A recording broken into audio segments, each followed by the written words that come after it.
bendiga, mis amados hermanos, este martes 14 de septiembre, mis amados hermanos, martes de cartas generales. Y bueno, pues vamos a dar comienzo a nuestro estudio, hermanos, de cada martes que Dios nos permite tener de la carta a los hebreos, hermanos. Y bueno, pues vamos a orar y que el Señor nos bendiga y nos guíe en esta bonita noche. Oremos. Padre, gracias te damos por las bendiciones que hemos recibido, Padre, tu consuelo, tu provisión y todas las cosas que necesitamos, Padre, por todo lo que implica la vida. Pero gracias, mi Dios, por tu palabra, porque pues no solo de pan vive el hombre, sino de toda palabra que sale de tu boca, mi Dios, como dice tu palabra, como dice nuestro Señor Jesucristo.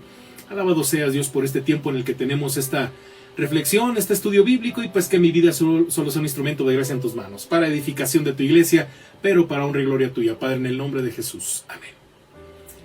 Bueno, hermanos, ojalá y usted pueda tener por ahí su material, hermanos. Le recuerdo que vamos empezando esta carta. Ya terminamos el capítulo 1 la semana pasada, ¿verdad? Estudiamos el versículo 14. Acuérdense, hermanos, que de manera general, hay algunos temas a tratar, hermanos, de los capítulos del 1 al 2 de la carta a los hebreos.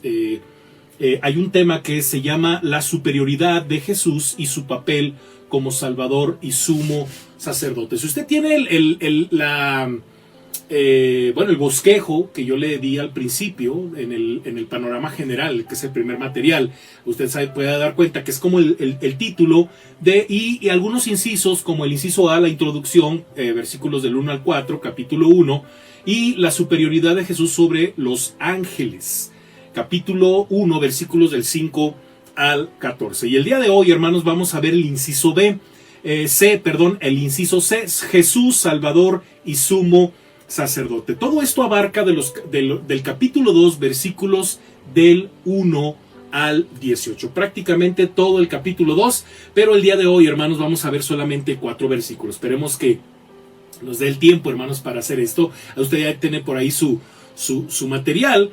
Y bueno, hermanos, dice el material, bueno, usted lo tiene por ahí, hermanos. Mire que uno de los eslabones, bueno, en este primer punto, versículos del 1 al 4, se titula una exhortación. Ahí lo tiene usted en pantalla, una exhortación, versículos del 1 al 4. Bueno, uno de los eslabones, hermanos, que hay entre el primer capítulo y el segundo, son las referencias directas e indirectas que el escritor hace a la triple investidura de Cristo: profeta, sacerdote y rey.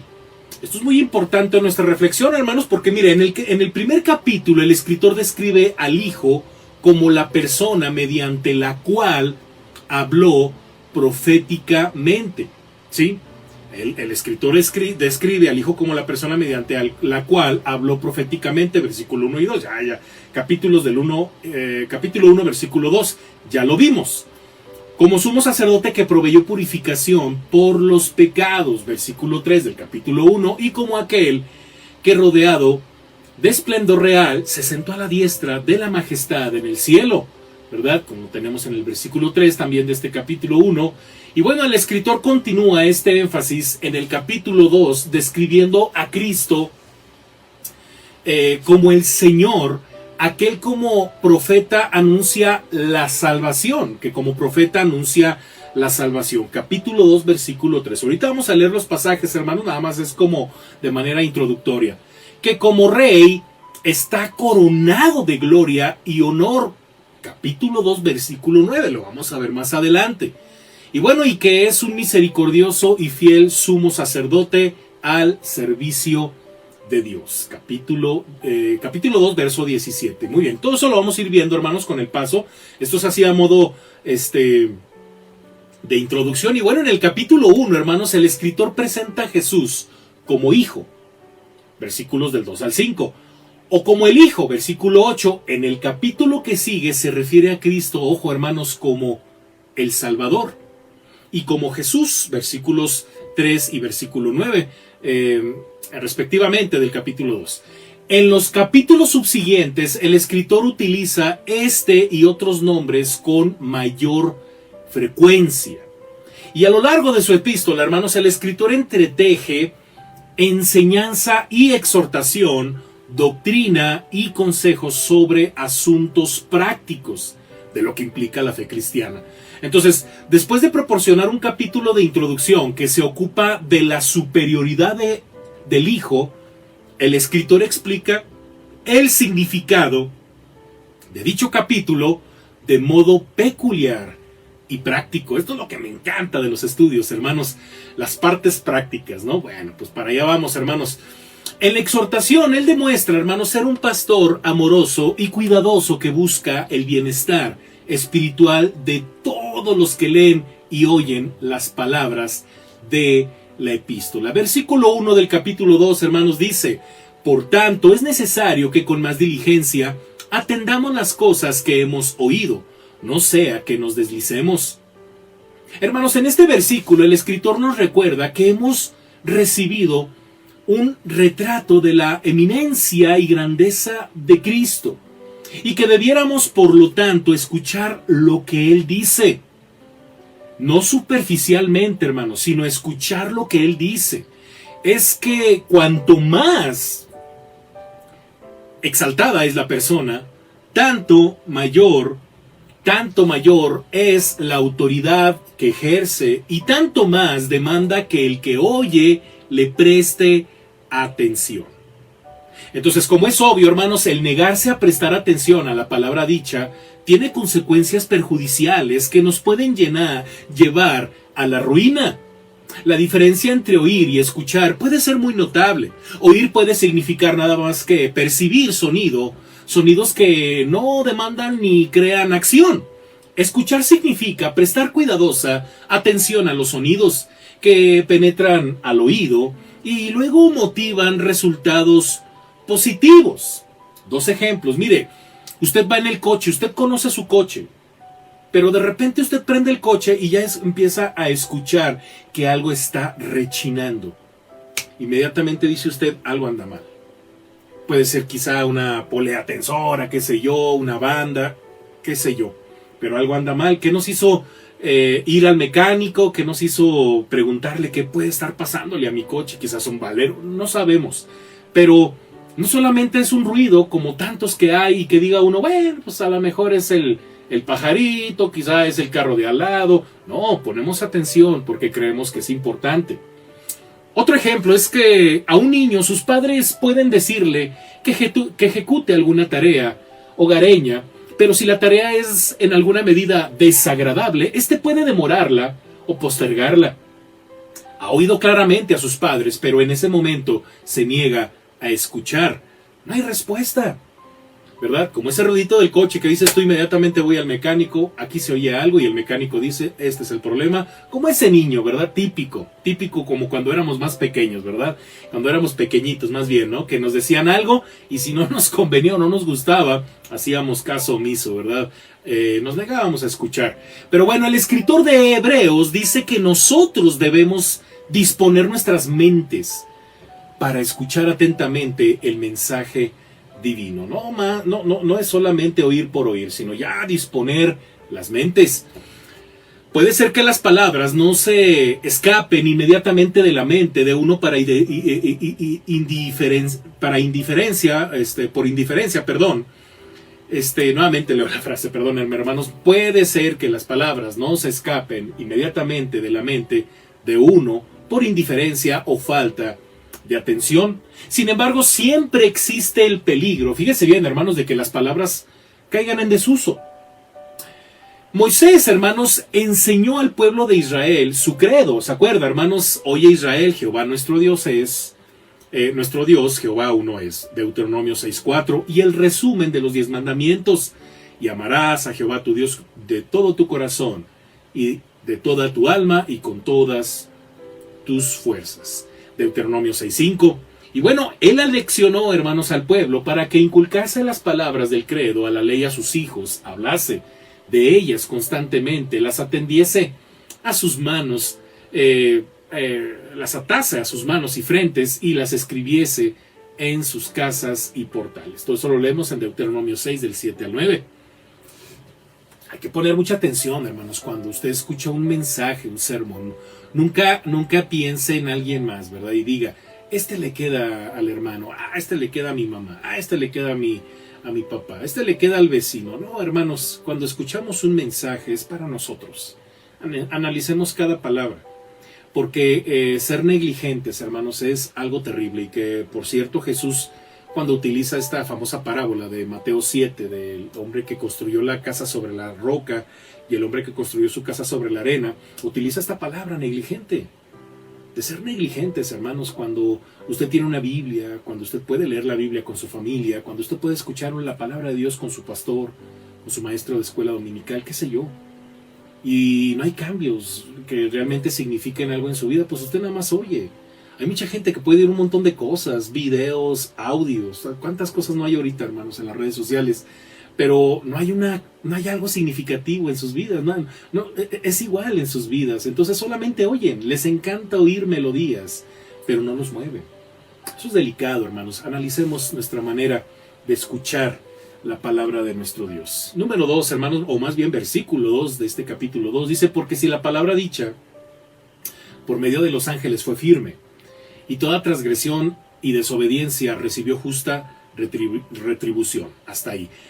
Vamos a tratar de explicar este pasaje, hermanos, porque aquí el autor utiliza algunas cosas que nos pueden poner a pensar, incluso nos pueden conflictuar un poquito. ¿A qué nos referimos, hermanos? Vámonos paso a pasito. Mire que la expresión, la palabra dicha por medio de los ángeles, apunta a la ley que Dios les diera a los israelitas desde el monte Sinaí.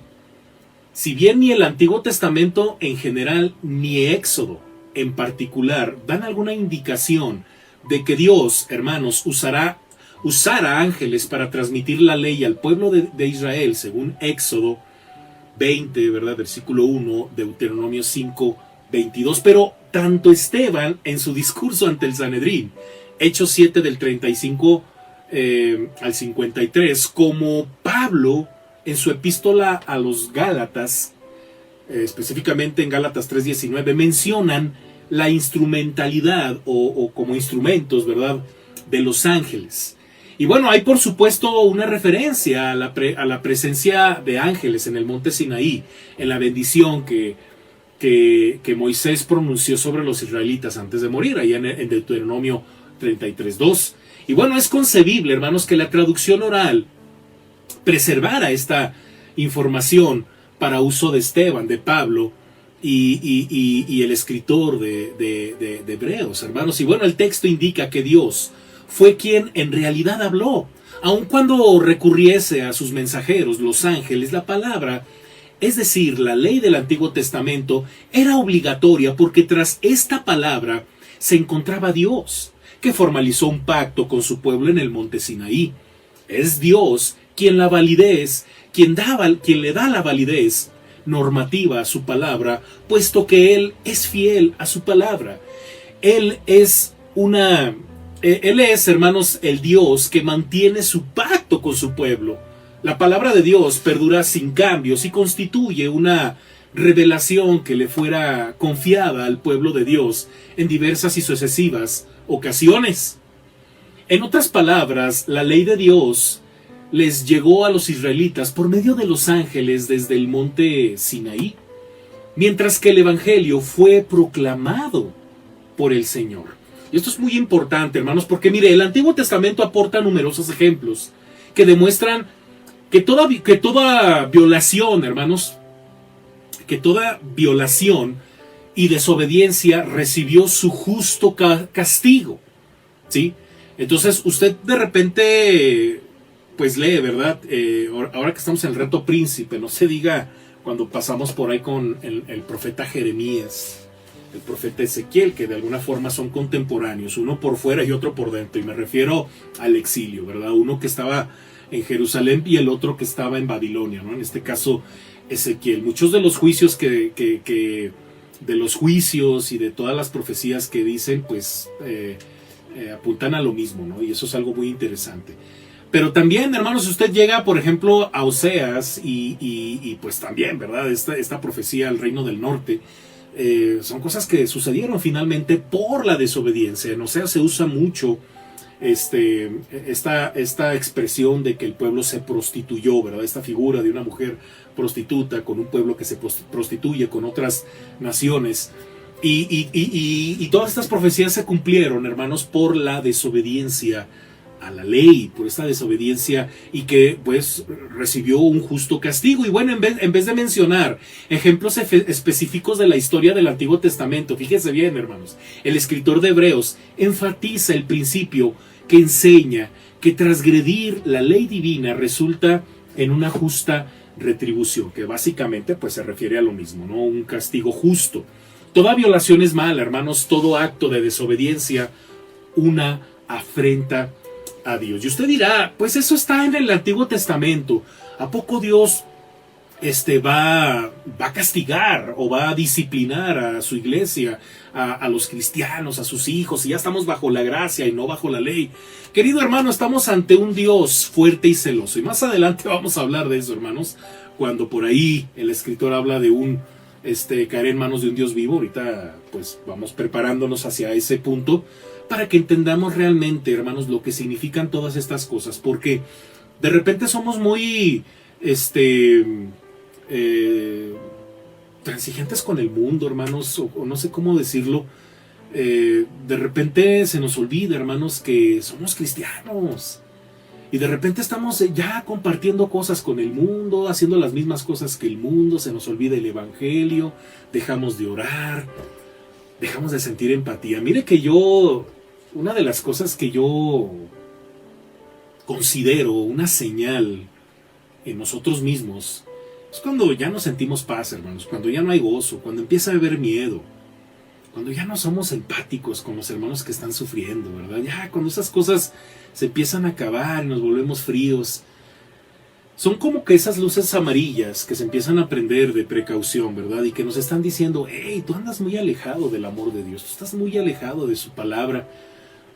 Ya no te importa que el vecino se vaya al infierno, se muera y se vaya al infierno, un pariente tuyo cercano no conozca el evangelio, o sea, te hace poca cosa que un familiar muy cercano no esté con nosotros en la iglesia. Mucho cuidado, hermanos, porque todas esas cosas nos dicen, y tenemos que ser muy, muy alertas a nosotros mismos.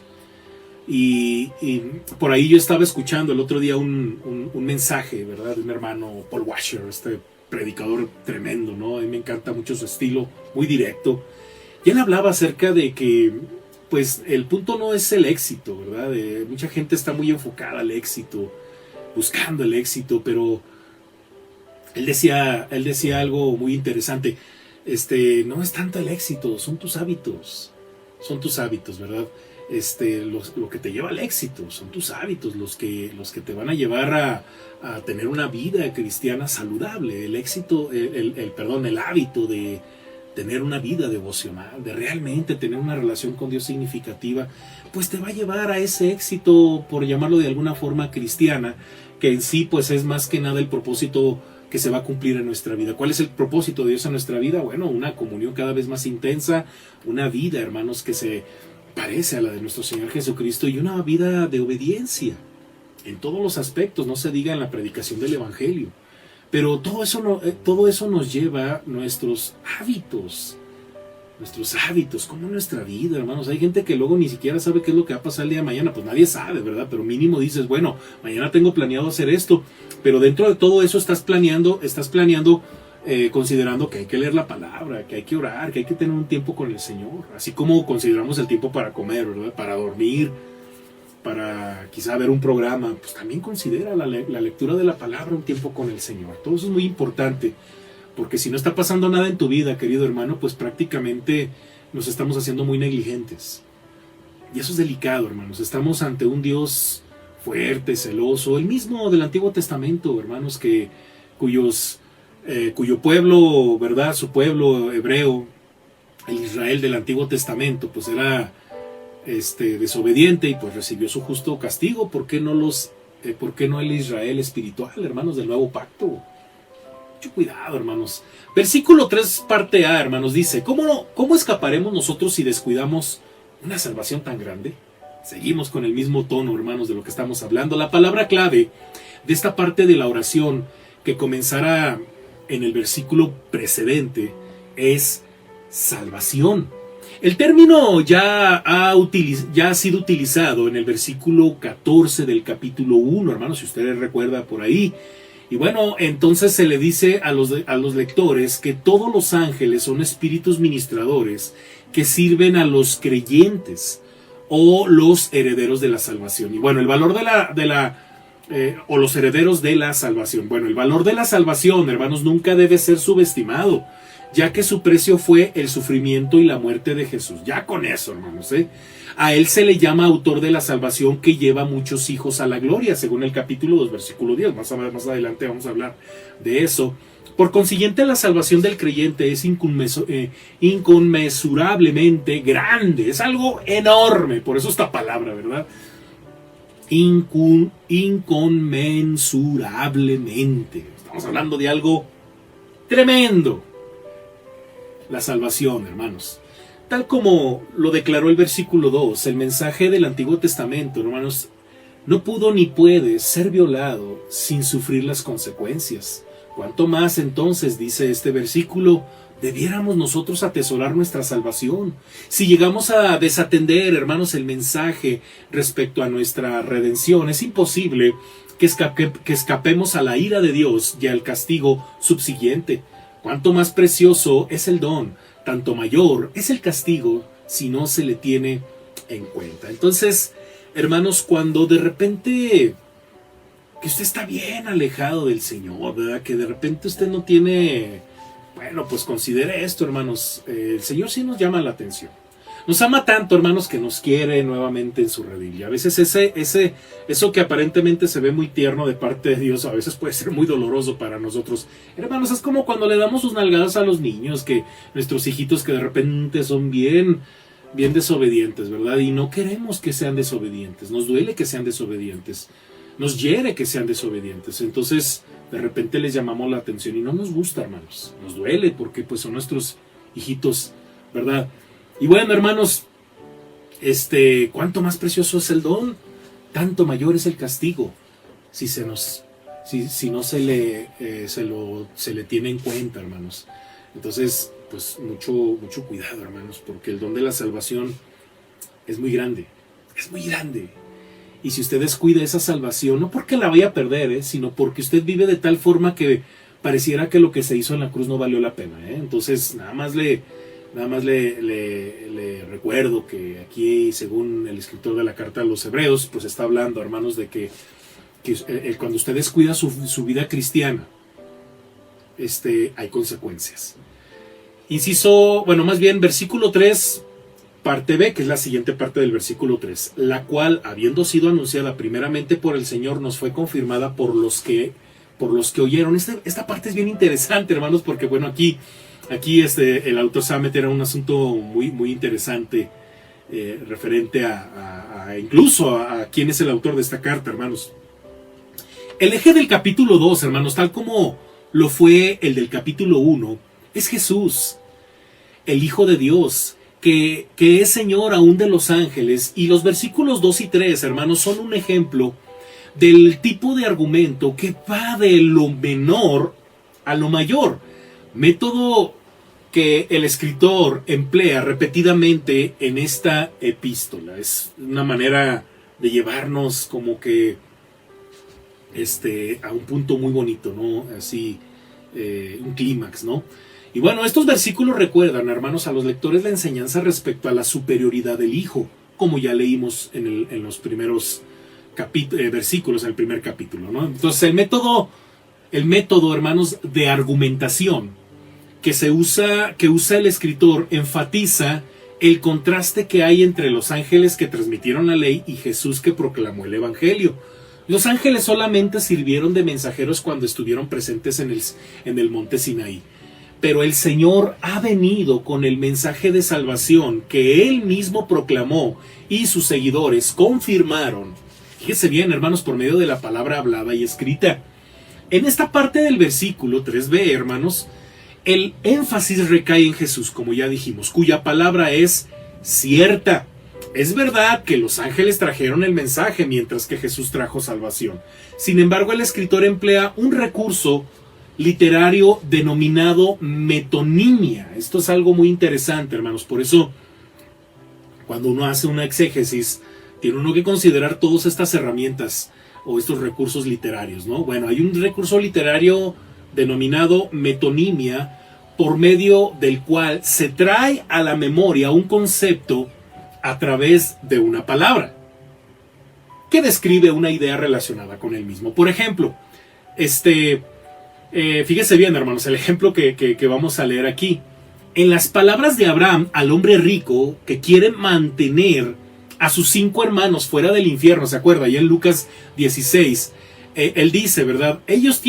Abraham le dice al rico, ¿se acuerda? Que Lázaro estaba en el seno de Abraham y el rico estaba en el Seol, ¿no? En el lugar de los muertos. Abraham le dice, ellos tienen a Moisés y a los profetas. Bueno, la intención es de decir que tienen el Antiguo Testamento. Ese es un recurso literario denominado metonimia. Es como cuando usted quiere un refresco y la gente dice, me traes una coca. No sé si ustedes han de repente usado ese método, ¿no? Tráeme una coca y pues se está refiriendo a un refresco, no necesariamente a la marca, ¿verdad? Si se está refiriendo a un refresco, puede ser de cualquier sabor, pero ese es un método que comúnmente utilizamos y en la literatura se denomina metonimia, ¿verdad? Bueno, el escritor de la carta también utiliza este método, hermanos, y bueno, esta sola palabra, del mismo modo, la palabra salvación, fíjese bien, hermanos, se refiere al evangelio de salvación proclamado por Jesús. Por eso no podemos sacar al texto de su contexto ni entender otra cosa, porque mucha gente dice, ay, es que el escritor se está refiriendo a que puedes perder la salvación. No, porque Pablo también utiliza mucho esta expresión de cuidar la salvación con temor y temblor. Aquí el autor se está refiriendo pues al evangelio, a todo el evangelio tal cual, hermanos.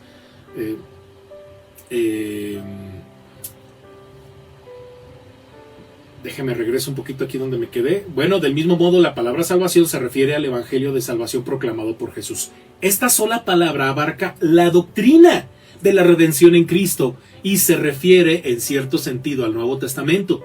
Jesús no vino a anular la ley y los profetas, sino a cumplirlo, según Mateo 5:17. El Antiguo y Nuevo Testamento, hermanos, son la revelación escrita de Dios para el hombre, aunque la plenitud de la redención se manifieste en el Nuevo Testamento.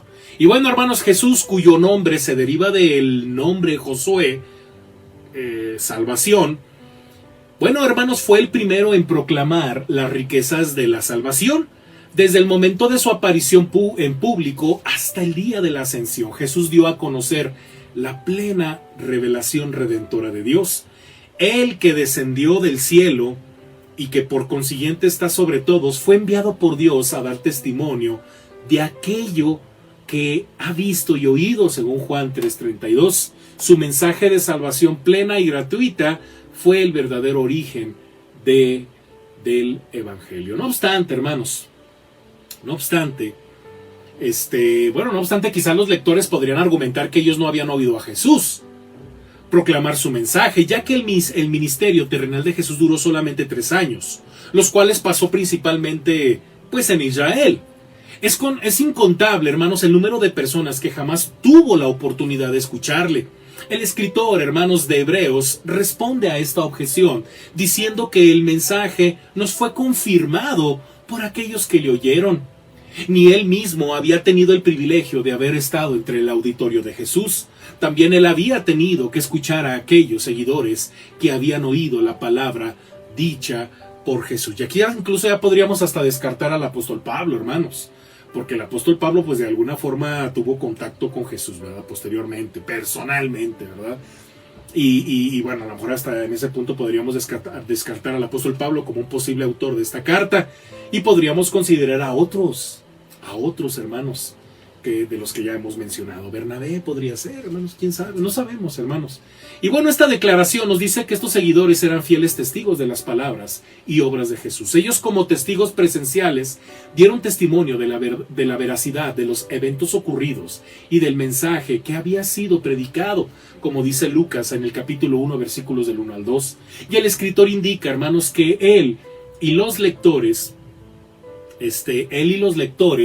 de la epístola pertenecían a la segunda generación de seguidores. No habían escuchado, hermanos, el evangelio de labios de Jesús mismo.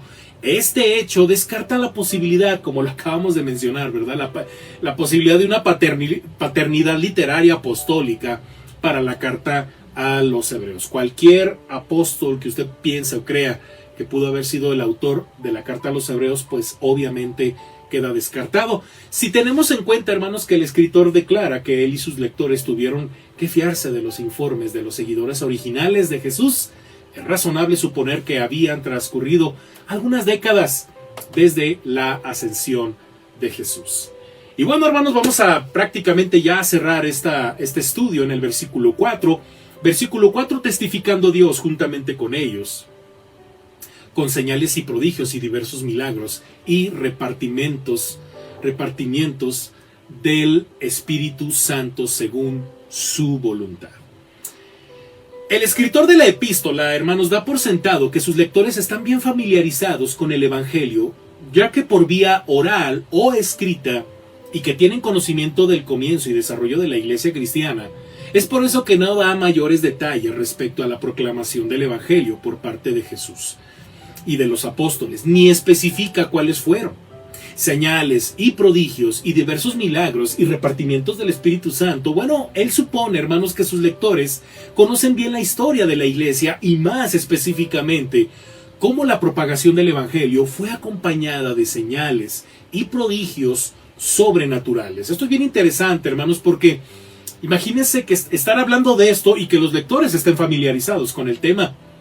Su referencia a los dones del Espíritu Santo, por cierto, parecen implicar, hermanos, que sus lectores están enterados de aquellos dones que se mencionan en la primera carta a los Corintios, capítulo 12 por el apóstol Pablo, versículos del 4 al 11. Pudiésemos suponer, hermanos, que incluso ya tenían conocimiento ya del tema de los dones espirituales. Quizá a lo mejor usted diga, pero ¿en qué punto habla la palabra de esto? Bueno, en otras versiones, en vez de leerse repartimientos del Espíritu Santo, en otras traducciones se lee como dones del Espíritu Santo según su voluntad, que por cierto, ahorita vamos a hablar de eso, es una expresión que también utiliza el apóstol Pablo. Bueno, las señales, prodigios, milagros y dones del Espíritu complementaron la proclamación de la palabra de Dios en las primeras décadas del auge y desarrollo de la iglesia cristiana. Que por cierto, hermanos, el libro de los Hechos está repleto de vívidos ejemplos de sus milagros. Por ejemplo, hermanos, Pedro sanó al cojo que se sentaba a la puerta del templo llamada La Hermosa, allá en el capítulo 3, versículos del 1 al 10. También reprendió, hermanos, a Ananías y Zafira, y usted ya sabe lo que ocurrió en el capítulo 5, del 1 al 11. Restauró a un paralítico que no podía levantarse de su lecho, capítulo 9, del 32 al 35, y resucitó a Dorcas de los muertos, capítulo 9, versos del 36 al 43. Aparentemente, hermanos, las señales y prodigios era una frase muy usada que se refería o al fin del mundo o al periodo de crecimiento inicial de la iglesia. Bien interesante, hermanos, porque cuando acontecían estos milagros y prodigios, la gente decía, ya es el fin del mundo, ya se acabó el mundo, ¿verdad? De repente pasan cosas extraordinarias, ¿verdad? Sobre todo en la naturaleza, y la gente dice, el fin del mundo. Bueno, en la antigüedad así era, hermanos, al principio de la iglesia primitiva y en tiempos más antiguos, ¿no? Entonces, o al periodo de crecimiento inicial de la iglesia. Muy bien, entonces las palabras señales y prodigios eran usadas como sinónimos, especialmente en Hechos, donde esta frase, señales y prodigios, figura 9 de las 12 veces en que la misma aparece en el Nuevo Testamento. Además, hermanos, la frase aparece en los primeros 15 capítulos de Hechos, que relatan el primer crecimiento y expansión de la iglesia. Usted en pantalla tiene por ahí todas las referencias del libro de los Hechos. De hecho, ya son pasajes que hemos leído y que estamos estudiando los días domingos en los cultos dominicales. Por si usted no lo sabía, pues le invitamos. Se le encuentra bien, hermanos, en el discurso escatológico de Jesús en Mateo 24:24 y Marcos 13:22, y en las palabras que Jesús le dijo al oficial real en Capernaum en Juan 4:48. Los términos milagros y milagroso describen los hechos sobrenaturales, hermanos, de Jesús, que aparecen registrados especialmente en los evangelios sinópticos. Usted en pantalla tiene todas las referencias bíblicas. Pedro también, hermanos, usa dicha expresión en su sermón en Pentecostés, allá en Hechos capítulo 2, verso 22, cuando dice: varones israelitas, oíd estas palabras, Jesús Nazareno, varón aprobado por Dios entre vosotros con las maravillas, prodigios y señales que Dios hizo entre vosotros por medio de él, como vosotros mismos sabéis. La palabra milagros o poderes ocurre también, hermanos, en todos estos pasajes que usted tiene en pantalla, hermanos, Hechos 8:13, etcétera, etcétera. Entre los dones del Espíritu catalogados por Pablo en la primera carta a los Corintios 12, del 4 al 11, ya tiene mucho que leer, hermanos, léale. Si no sabe de lo que estamos hablando, lea esos pasajes. Está el don de poderes milagrosos o el don de milagros, hermanos. Ahí en la primera carta a los Corintios 12:10. Muy bien. Y luego dice, hermanos, y repartimientos del Espíritu Santo según su voluntad. Esta expresión es muy interesante, hermanos. Poco importa que interpretemos la frase según su voluntad como referencia al Espíritu o a Dios Padre. El versículo paralelo, hermanos, primero a los Corintios 12:11, dice que el Espíritu los distribuye a los dones, a cada quien según Él lo determina.